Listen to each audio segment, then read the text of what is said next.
Assalamualaikum warahmatullahi wabarakatuh.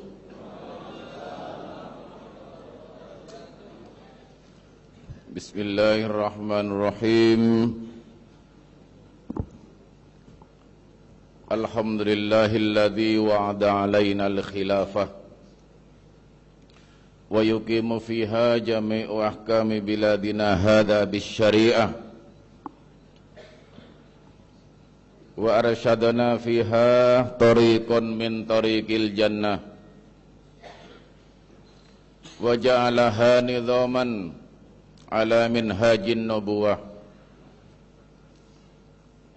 Allahumma salli wa sallim wa barik ala nabiyyina Muhammad wa ala alihi wa sahbihi wa sallama tasliman katsira.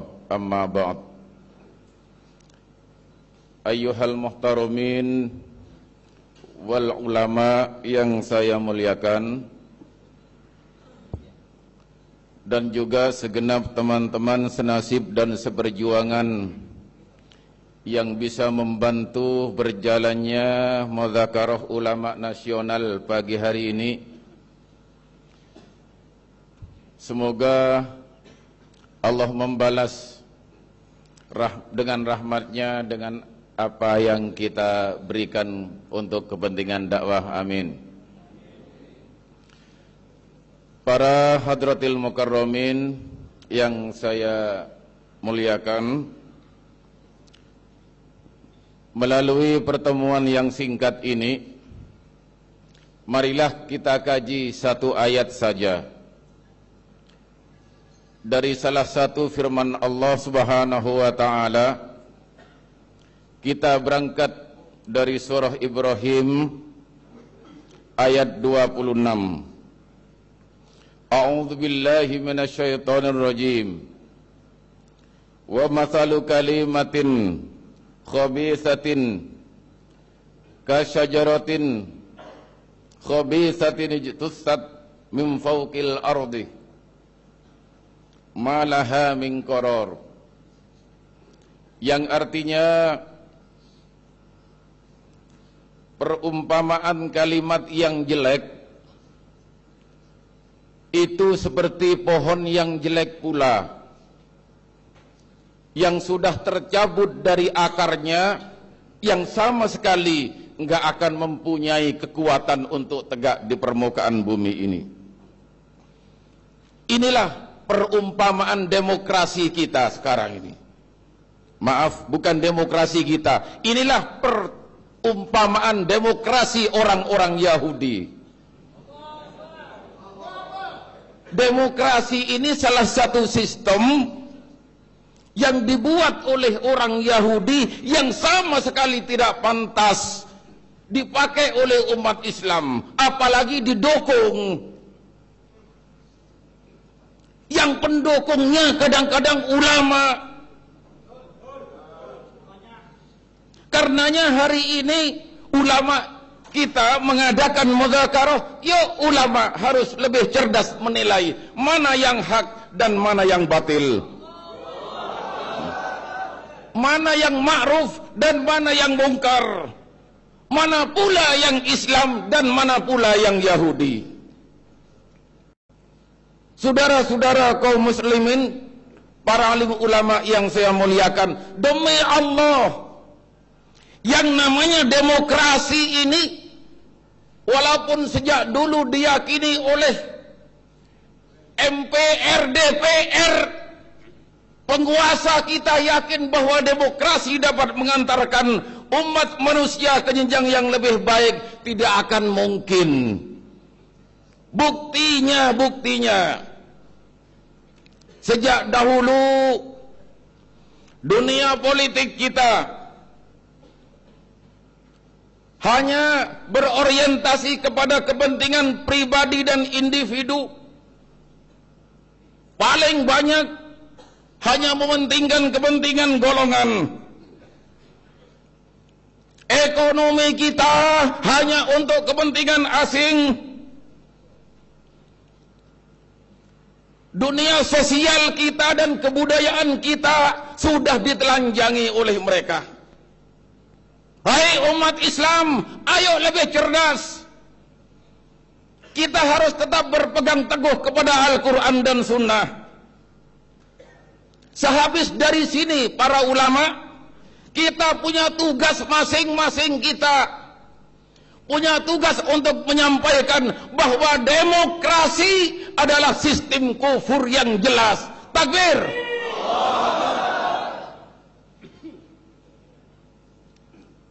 Ini artinya apa, saudara-saudara? Sangat aneh kalau kita pulang dari sini nanti dalam acara pemilu yang akan datang, rakyat kita, umat kita masih mencontreng kepada orang yang belum teruji kebenarannya, belum teruji keislamannya. Yuk mulai sekarang, yang namanya sistem demokrasi kita kubur dalam-dalam. Takbir.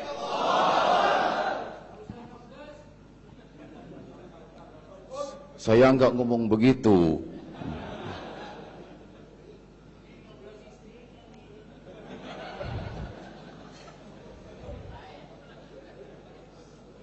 Ini ayatnya.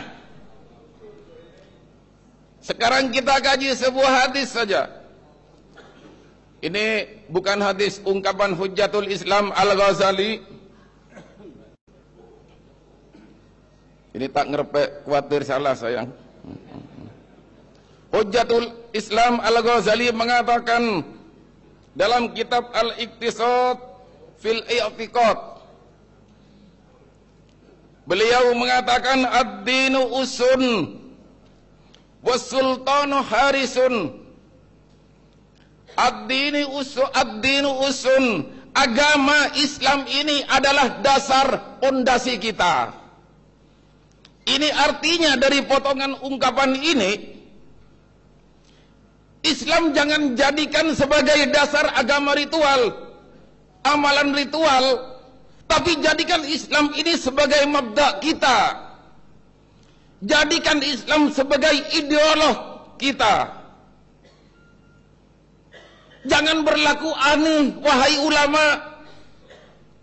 Kita harus peka dengan keadaan umat dan masyarakat kita.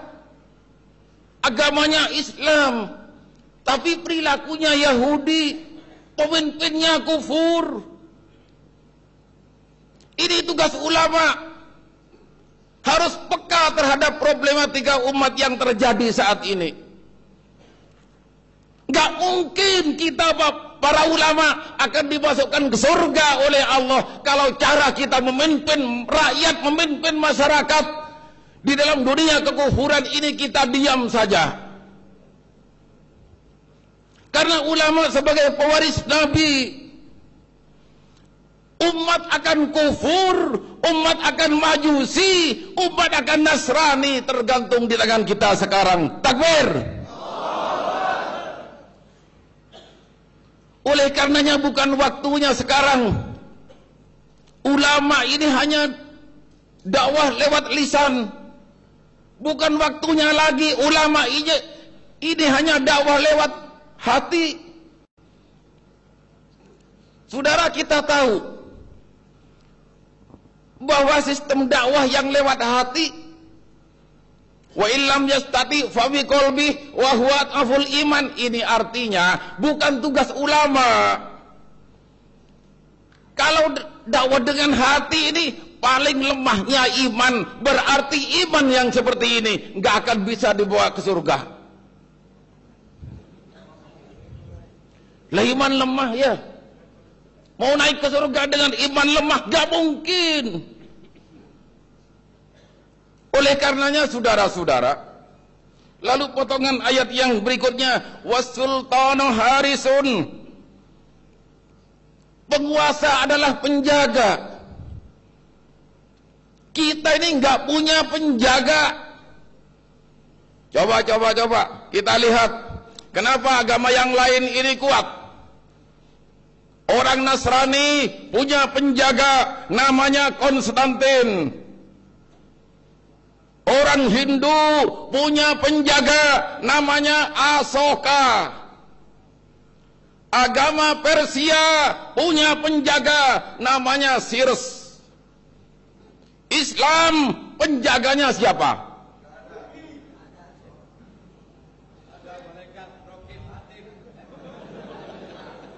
Itu penjaga amal, bukan penjaga Islam. Wong sudah jelas itu yang nulis amal baik, amal jelek, menulis Islam tidak.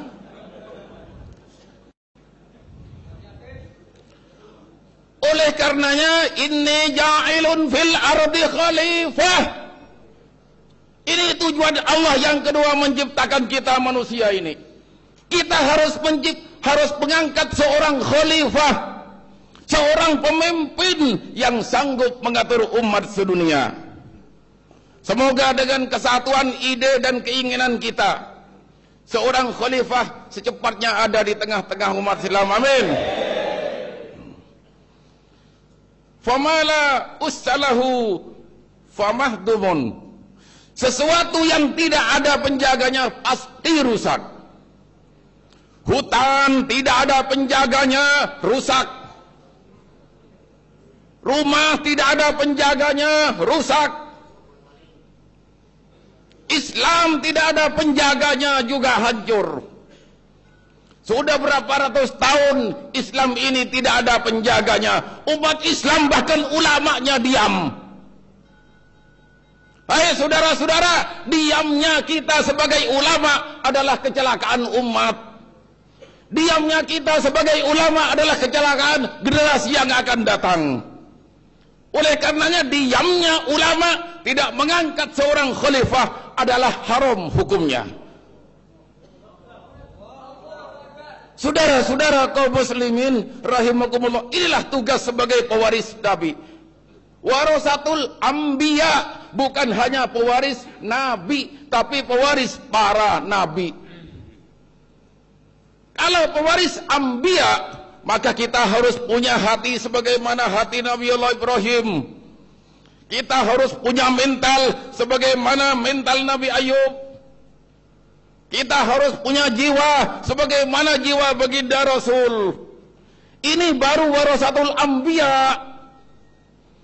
Ini artinya saudara-saudara, umat Islam, ulama khususnya tidak boleh takut rintangan. Nggak boleh takut kendala, nggak boleh kita takut kemiskinan, apalagi takut mati. Takutnya seorang ulama, kecelakaan umat. Diamnya seorang ulama, kecelakaan generasi yang akan datang. Oleh karenanya diamnya ulama ini lebih jelek nilainya daripada iblis.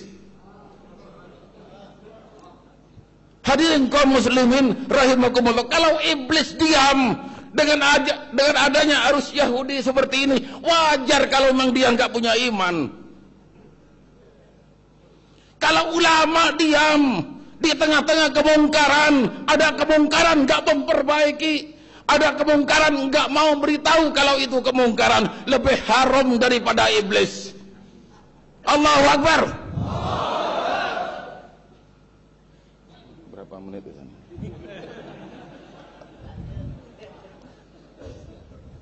Semoga dengan himbauan yang singkat ini dapat menggugah jiwa dan raga kita, sehingga kita punya kepekaan batin untuk menyelesaikan persoalan-persoalan umat di dunia ini. Inilah yang dapat kami sampaikan. Akhir da'wana, wassalamualaikum warahmatullahi wabarakatuh.